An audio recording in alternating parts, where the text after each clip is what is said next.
I have a tip that I want to tell everyone was recently diagnosed by a rare and chronic disease.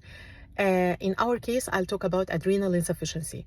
At the first year of the diagnosis of my son with adrenal insufficiency, I had the notes. I had to write everything in notes. So everything like what? If he's taking normal doses and he's okay, the day is going okay, I will not write anything. But if he has adrenal crisis, and especially because at the first year he had 4 adrenal crises, and like all of them were around 2 o'clock, 2 p.m. At that time, he was taking the first dose at 8 a.m., the second at 4 p.m., and the last at 9 p.m.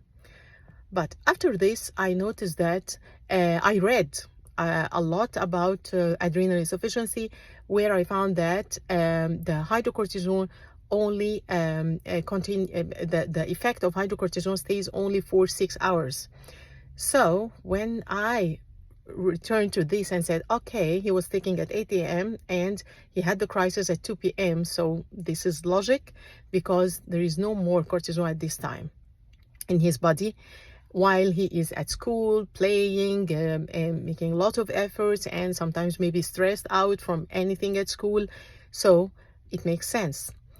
So the notes was really very beneficial. Also to write if he is tired at home, what was he doing before it, so I can know what triggers his tiredness, what triggers him.